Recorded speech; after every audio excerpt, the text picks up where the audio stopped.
तो आइए हम लोग आज विधि शास्त्र का दूसरा लेक्चर तैयार करते हैं। पहला आप देख चुके थे जिसमें कुछ परिभाषाएं बताई थी जिनको याद करने का सरल तरीका बताया था। आज हम लोग थोड़ा उसके आगे चलते हैं और देखते हैं कि MCQ पैटर्न पर किस प्रकार से तैयारी की जा सकती है। तो जब आप परिभाषा देख चुके तो दूसरी चीज़ आपके मन में ये आनी चाहिए कि जो विधि शास्त्र है इसका जो स्टूडेंट्स है इसका क्षेत्र क्या है, स्कोप क्या है। तो इसमें विस्तार पढ़ने के लिए काफ़ी है, लेकिन MCQ क्वेश्चन पैटर्न देखिए कि विधि शास्त्र को जो डिवाइड किया जाता है, विभाजित किया जाता है, तो इस पर जो प्रश्न दिखाई पड़ते हैं MCQ क्वेश्चन किस रूप में, तो देखिए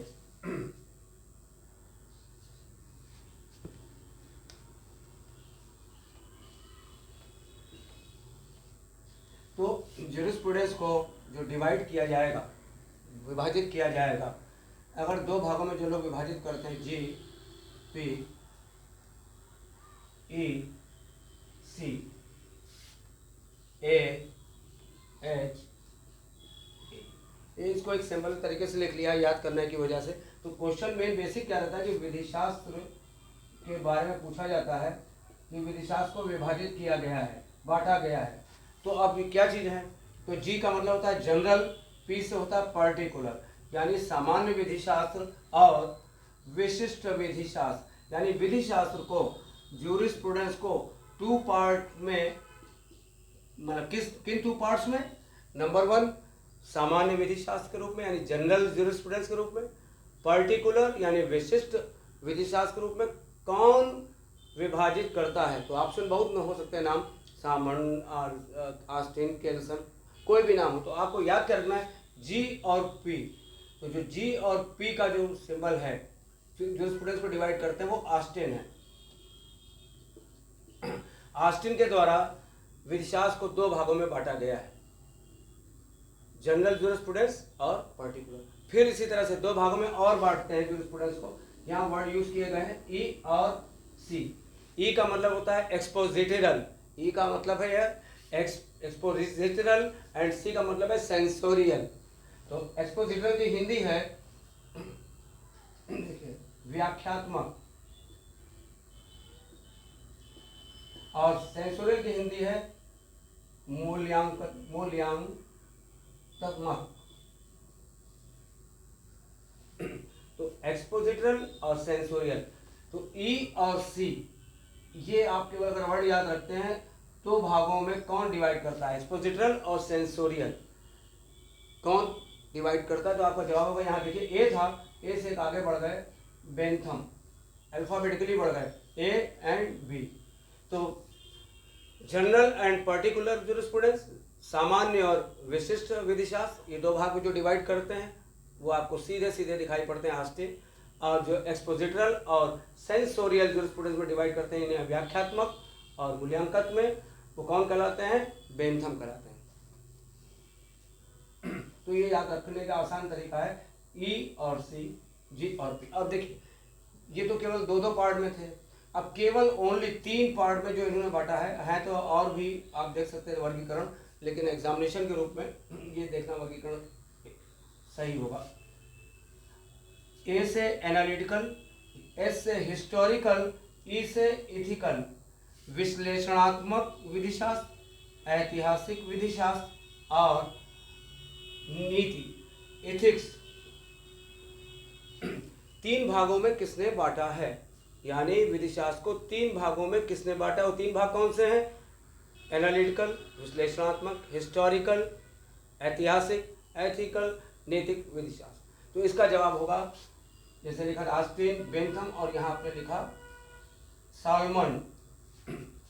तो किसके अनुसार हो गया, साल्मन के अनुसार, यानी साल्मन के अनुसार विधि शास्त्र को 3 भागों में बांटा गया। तो इस पर कभी कभी एग्जामिनेशन देखते तो आपको सवाल अक्सर UGC नेट वगैरह में आपको दिखाई पड़ते हैं इस तरह के प्रश्न। तो विधि शास्त्र को जो बांटा गया है, क्लासिफिकेशन बहुत सरल है, बस को कीवर्ड से याद रख लिए, general, particular, GP, Austin alphabetically, आगे बढ़ गए क्रम में E और C, तो देखिए बेंथम का है। और 3 भागों में जो भाग बांटा गया है, केवल नहीं कह सकते, बस यहाँ पर इस एग्जाम्पल में सामर ने बांटा हुआ है एनालिटिकल ज्यूरिस्प्रूडेंस, हिस्टोरिकल ज्यूरिस्प्रूडेंस और एथिकल ज्यूरिस्प्रूडेंस। तो ज्यूरिस्प्रूडेंस को 3 पार्ट में जो डिवाइड करते हैं वो कौन है, वो आपको दिखाई पड़ते हैं साल्मर। तो 3 आप आसानी से इसको याद कर सकते हैं। अब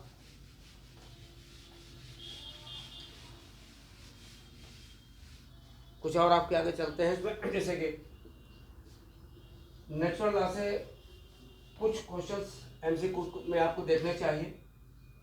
एमसीक्यू क्वेश्चंस में एक वर्ड यूज किया जाता है स्टोइक।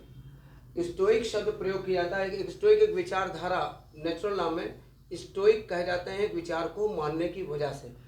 इसको बहुत विस्तार में नहीं लेते हैं, सिर्फ इसलिए समय के हिसाब से कि नेचुरल लॉ के लोगों का मानना है कि उनके सिद्धांत सभी विधिक प्रणालियों में सामान्य रूप से सभी कहीं पाए जाते हैं। यानी the principle of natural law theory universally applicable, सभी कहीं पाए जाते हैं और सभी कहीं लागू होते हैं। तो सिद्धांत कौन सा है, इसकी खोज करते उन्होंने देखा कि एक वर्ड यूज किया है रीजन। रीजन माने विवेक। तो मनुष्य में वो विवेक पाया जाता है जिससे कि वह जान सकता है कि कोई कार्य अच्छा है या बुरा है, जस्ट है या अनजस्ट है। तो वो सभी विधिक प्रणालियों में पाया जाता है। तो रीजन पर, विवेक पर जिन फिलासफर्स ने एम्फसाइज किया, बल दिया, वो स्टोइक कहलाए, वो स्टोइक कहलाए। तो स्टोइक कौन है, ये आपसे ऑब्जेक्टिव क्वेश्चंस में अक्सर पूछे जाने वाले प्रश्नों में शुमार होता है। तो स्टोइक कौन है,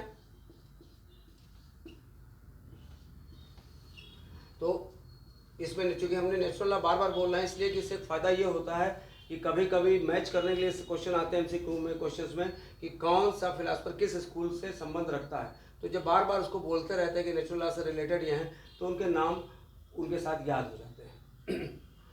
तो नेचुरल लॉ के साथ देखिए, एस से सॉक्रेटिस, पी से प्लेटो, ए से अरिस्टोटल। अभी 3 एक साथ रखा है, इनको अलग कर दिया। ये सिसरो हैं और ये रोमन ज्यूरिस्ट हैं, और ये बाकी तीनों जो हैं ये ग्रीक हैं। ग्रीक मीन्स यूनान से रिलेटेड है, यूनानी है। तो सवाल क्या है, क्वेश्चन दिमाग में आ रहा है कि स्टोइक इनमें से कौन है। तो सॉक्रेटिस, प्लेटो, अरिस्टोटल, ये तीनों स्टोइक हैं, और सिसरो रोमन है, ये भी है। तो आपको एक सिंपल आंसर मिल गया कि स्टोइक ये 4 हैं। तो कभी भी अगर क्वेश्चन में मैचिंग करने को आ जाए, फॉर एग्जाम्पल लिखा हुआ है कि स्टोइक कौन है, तो उसमें लिखा है केल्सन, सामन, एलन, प्लेटो। तो अब केल्सन और सामन आप देख सकते हैं कि एनालिटिकल स्कूल में जा रहे हैं, तो प्लेटो जो है नेचुरल लॉ स्कूल में और किस विचारधारा संबंध रखते हैं, स्टोइक। तो आप ढूंढ सकते हैं इस तरीके से। तो इनका इंपॉर्टेंस आपको यहाँ पर इस रूप में दिखाई पड़ती है। एक क्वेश्चन आपका क्लियर हुआ कि स्टोइक कौन है। फिर दूसरा क्वेश्चन देखिए इसी में कि अब इसको हटा देते हैं, प्लेटो को रखते हैं। तो प्लेटो के ऊपर एक क्वेश्चन ध्यान में रखिए अक्सर कि प्लेटो की बुक्स जो हैं, प्लेटो की बुक्स जो है वो बड़ी इंपॉर्टेंट बुक है। रिपब्लिक, प्लेटो की बुक हमेशा याद रखिए, उसका नाम रिपब्लिक। दूसरी book the Laws, the Laws. तो 2 बुक इनकी, एक और बुक है लेकिन ज़्यादातर कॉम्पिटिशन में इन बुकों का ही जिक्र होता है। रिपब्लिक, दी लॉज, तो famous book of Plato.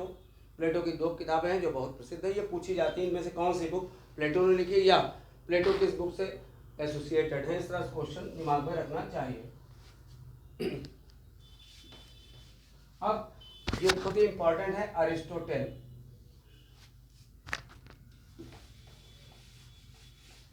Aristotle के लिए आप देखिए न्याय, जस्टिस।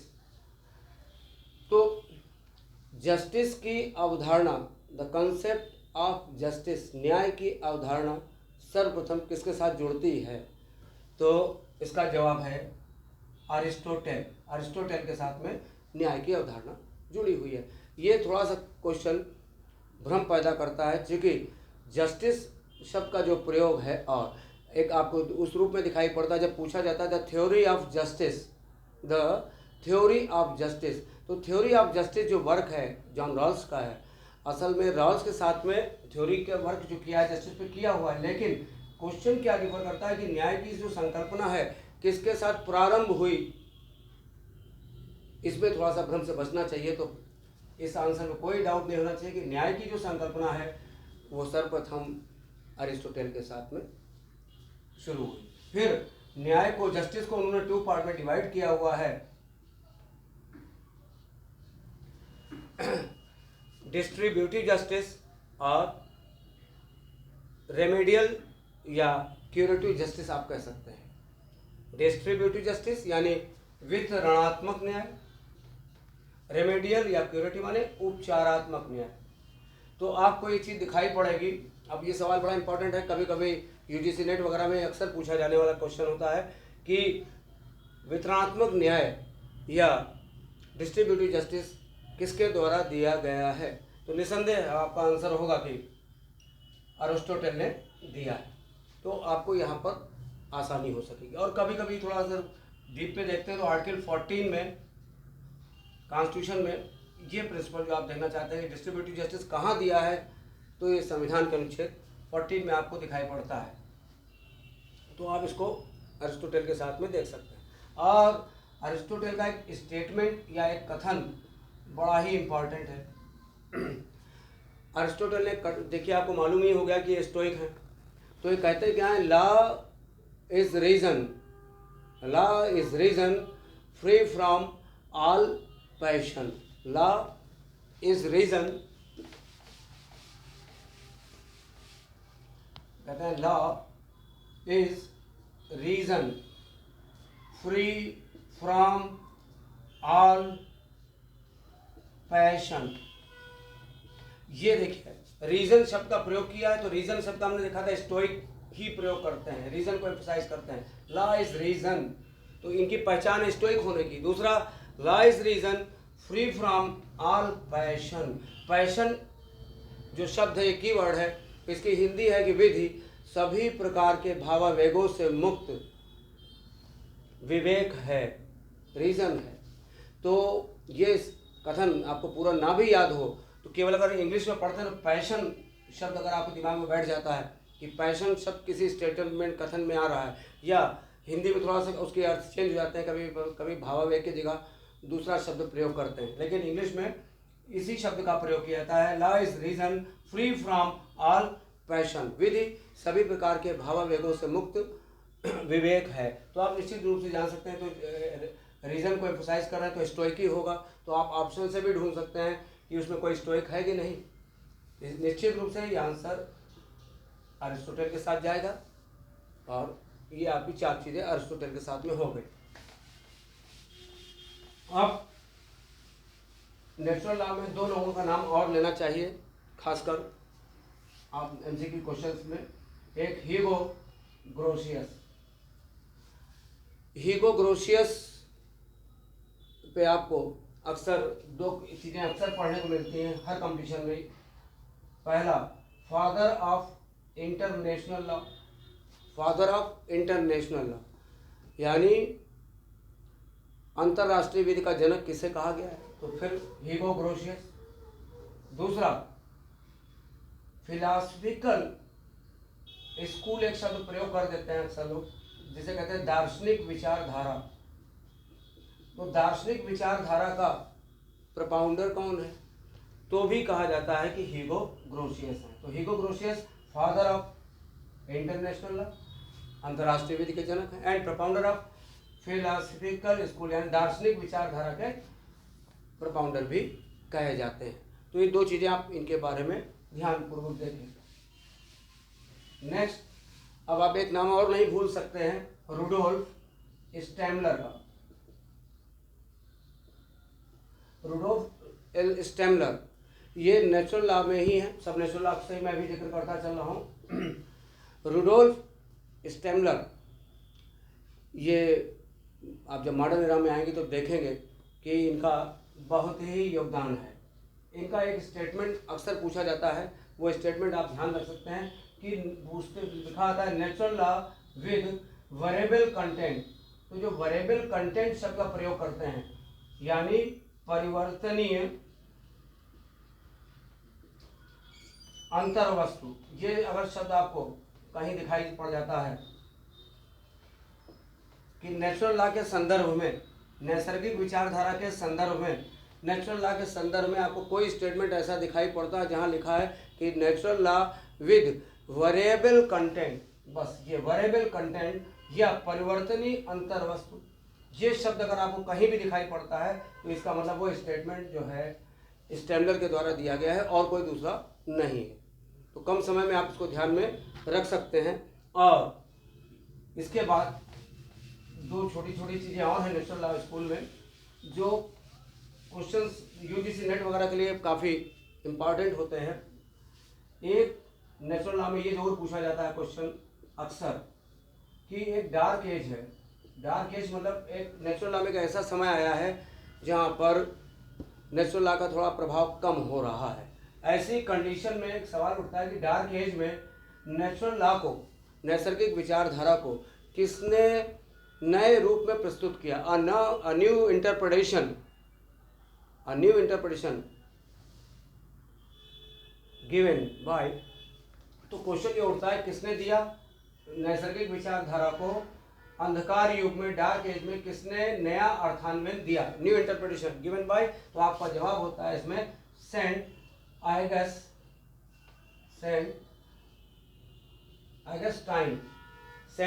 ऑगस्टाइन। तो देखिए ये सेंट यानी प्रीस्ट के नेचर के होते हैं, पादरी के नेचर के, संत हैं वगैरह यहाँ पर आते हैं डार्क एज में, धार्मिक भावनाएं यहाँ पर दिखाई पड़ती हैं। तो जो डार्क एज है वहाँ पर आते तो कई लोग हैं, लेकिन क्वेश्चन क्या दिमाग में रखना है कि डार्क एज में नैसर्गिक विचारधारा का नया अर्थान्वयन किसने किया, न्यू इंटरप्रिटेशन किसके द्वारा दिया गया, तो सेंट ऑगस्टाइन है और कोई नहीं। दूसरा क्वेश्चन यहाँ पर आपको दिखाई पड़ता है कि नेचुरल लॉ को धार्मिक चरित्र किसने दिया, धार्मिक चरित्र किसने दिया, यानी नेचुरल लॉ को धार्मिक चरित्र, धार्मिक कैरेक्टर जिसे कह सकते हैं, किसने दिया। तो फिर एक दूसरे सेंट आते हैं, सेंट एक्विनस आते हैं, सेंट एक्विनस। तो आपको दो चीज़ें और यहाँ याद रखनी थी, जैसे आपने प्लेटो को देखा, अरिस्टोटल देखा, उसी क्रम में यहाँ पर आकर हीगोग्रोशियस के बाद दो चीज़ें आपको दिखाई पड़ी, ऑगस्टाइन और एक्विनस। ऑगस्टाइन डार्क एज में न्यू इंटरप्रिटेशन करते हैं नेचुरल लॉ का, और ऑगस्टाइन नेचुरल लॉ को धार्मिक चरित्र, नैसर्गिक विचारधारा को धार्मिक चरित्र प्रदान करते हैं। तो आपका ये दो चीज़ें यहाँ क्लियर हो जाती हैं। और चूँकि यहाँ पर काफ़ी चीज़ें हैं, इसमें आपको नेचुरल लॉ में स्टेटमेंट वगैरह दिखेंगे, तो उसको आगे किन्हीं और जूरिस्ट के साथ में क्रिटिसाइज करते हुए उनके स्टेटमेंट्स को देखेंगे। तो और आगे अब चलते हुए देखते हैं कि एनालिटिकल स्कूल में क्या क्या चीज़ें, स्टेटमेंट्स वगैरह आपको दिखाई पड़ते हैं।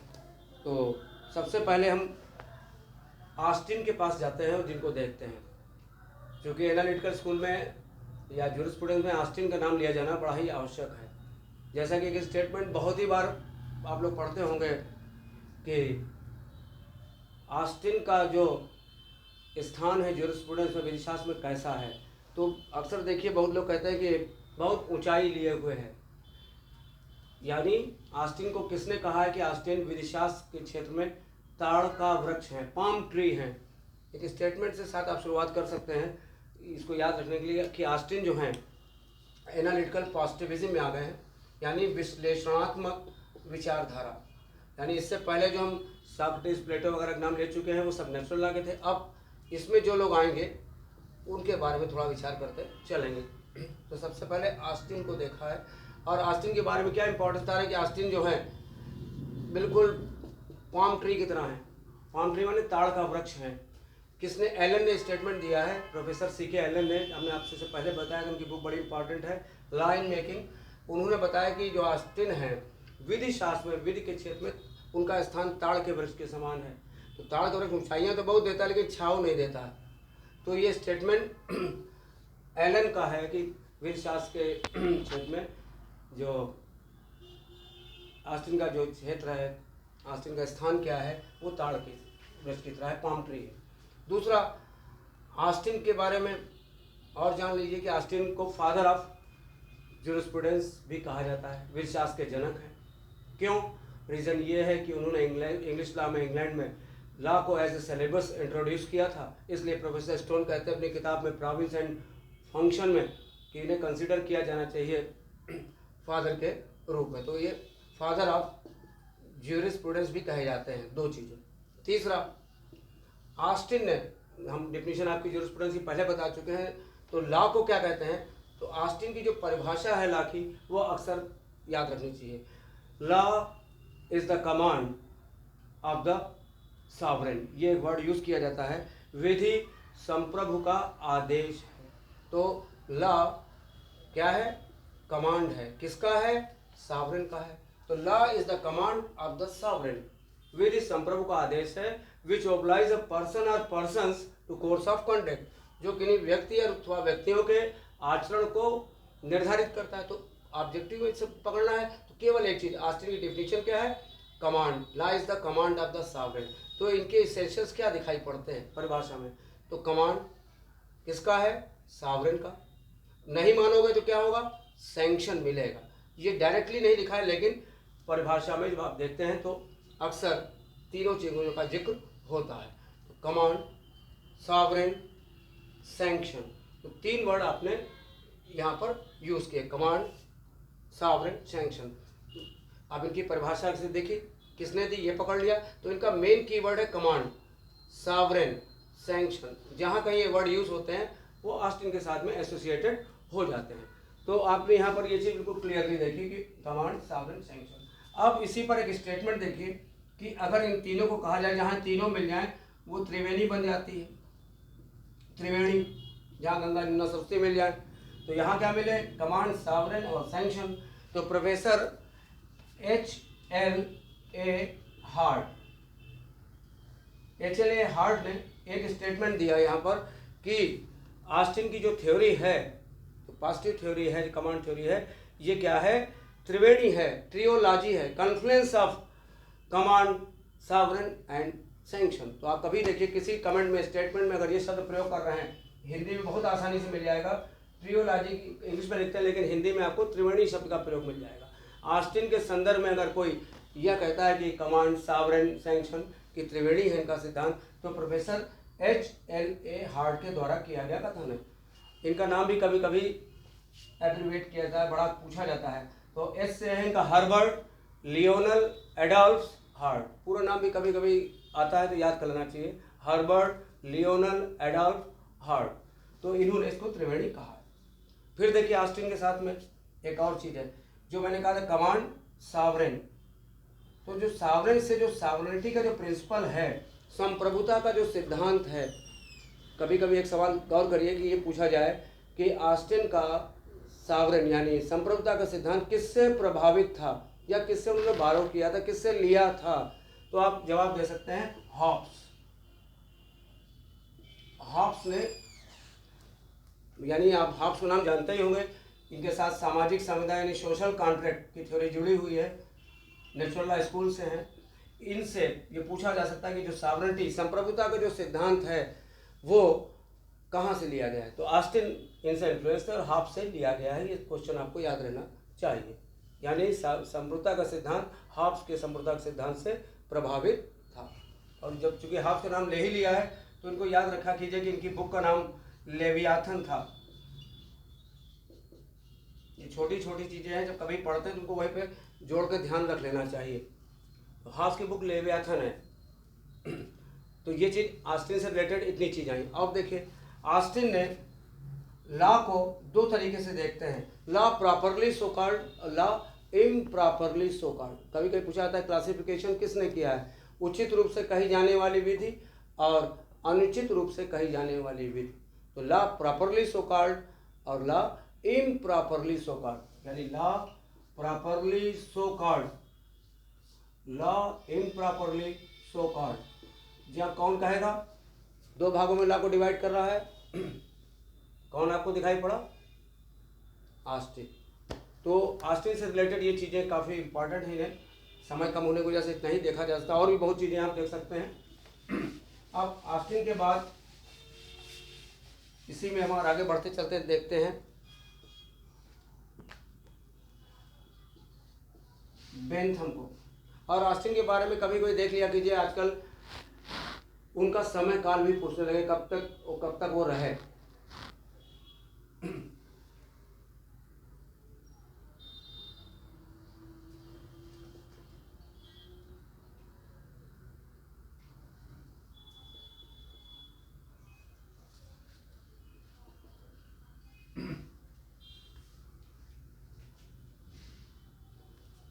सेवनटीन 19 से 1859 तक ऑस्टिन का समय दिखाई पड़ता है। और बेंथम को भी आप देख सकते हैं कि ये 1748 से 1832 तक जाते हैं। तो बेंथम को देखिए, इसमें Bentham was a law reformer. Actually Bentham क्या एनालिटिकल पॉजिटिविज्म में हैं, इन्होंने पॉजिटिविज्म पे वर्क भी पहले शुरू किया, लेकिन बेंथम से जो ऑब्जेक्टिव क्वेश्चन है उसको थोड़ा सा जल्दी देखने का प्रयास करते हैं। बेंथम एक्चुअली क्या है, लॉ रिफॉर्मर है, तो समाज विधि सुधारक के रूप में जाने जाते हैं। दूसरा, बेंथम उपयोगितावादी हैं। उपयोगितावादी वाले यूटिलिटेरियन। अगर आपसे पूछा जाए कि यूटिलिटेरियन कौन है, उपयोगितावादी कौन है, तो बेंथम है। लॉ रिफॉर्मर कौन है, बेंथम है। तीसरा, यूटिलिटी के जो प्रिंसिपल को जब आप ब्रेक करते हैं, खोलते हैं पढ़ने के लिए, तो आपको दिखाई पड़ता है यहाँ पर प्लेजर और पेन, सुख और दुख। तो इनका एक सिद्धांत है, इन्होंने कहा बेंथम ने कि every person under the empire of the pleasure और पेन, प्रत्येक व्यक्ति सुख और दुख के साम्राज्य के अधीन है। अतः कानून बनाने वाली संस्था को व्यक्ति पर से तमाम निर्बंधनों को हटा देना चाहिए, क्योंकि वो अपने सुख और दुख का निर्णायक स्वयं है। Greatest happiness of the greatest number, अधिकतम व्यक्तियों का अधिकतम सुख होना चाहिए। तो इनकी जो थ्योरी है प्लेजर और पेन, इसीलिए कही जाती है यूटिलिटेरियन, उपयोगितावादी। तो जब आपसे ऑब्जेक्टिव पूछा जाए तो बेंथम लॉ रिफॉर्मर हैं, बेंथम उपयोगितावादी हैं, बेंथम सुख और दुख का सिद्धांत दिया है, ये आपको ध्यान रखना होगा। और बेंथम की एक बुक जो है उसको खास देख सकते हैं, limits of jurisprudence. Limits of jurisprudence, इनकी कई बुक्स हैं, लेकिन आप किताब से देख सकते हैं, लेकिन जनरली ये बुक देखी जानी चाहिए पढ़ने के लिए, लिमिट्स ऑफ ज्यूरिस्प्रूडेंस। और यहाँ पर ये जो उपयोगितावादी शब्द है, इसको हेडोनिज्म भी कहा गया है। हेडोनिज्म यानी सुखवाद, इसको सुखवाद भी कहा गया है, हेडोनिज्म। और जो हेडोनिज्म शब्द है, सुखवाद, ये स्टोन के द्वारा प्रयोग किया गया है। ये स्टोन के द्वारा प्रयोग किया गया है कि सुखवाद जो शब्द है प्रोफेसर स्टोन ने प्रयोग किया है, लेकिन थ्योरी किसकी है, ये उपयोगितावाद की ही है। और इसे व्यक्तिवाद भी कहते हैं, इसे व्यक्तिवाद भी कहते हैं, इंडिविजुअलिज्म भी कहते हैं। तो आप बेंथम इतनी चीज देख लीजिए, लॉ रिफॉर्मर है, यूटिलिटेरियन है, सुखवाद यानी प्लेजर और पेन का सिद्धांत दिया। और यहाँ पर एक विशेष रूप से एक बात ध्यान रखिए कि जो उपयोगितावादी शब्द है, ये थोड़ा सा आपको भ्रम कभी आगे पैदा ना करे, इसलिए आप इस बात को ध्यान में रखिए कि जो उपयोगितावादी शब्द है, अगर यहीं पर सामाजिक उपयोगितावादी हो जाए, कौन है, पहले पूछा जा रहा उपयोगितावादी कौन है, अब पूछा जाएगा कि सामाजिक उपयोगितावादी कौन है, यानी सोशल यूटिलिटेरियन कौन है, बस ये तब ये बेंथम नहीं होंगे, तब आपका आंसर यहाँ बदल जाता है। तो हो जाता है प्रोफेसर इहरिंग हो जाता है, प्रोफेसर इहरिंग हो जाता है, प्रोफेसर इहरिंग। ये सोशलॉजिकल स्कूल में है। फर्क देखिए कितना आया, केवल उपयोगितावादी बेंथम है, लेकिन इसके साथ में लग गया है सामाजिक उपयोगितावादी, सोशल यूटिलिटेरियन। तो कौन हो जाएंगे, बेंथम हो जाएंगे, इहरिंग हो जाएंगे। तो दोनों को ध्यान सावधानी पूर्वक पढ़ा जाना चाहिए, दोनों ही अलग अलग क्वेश्चंस बनते हैं। तो आप इस लेक्चर में यहाँ तक का मैं रोकता हूँ, नेक्स्ट लेक्चर में इसके आगे कंटिन्यू करूँगा। ओके।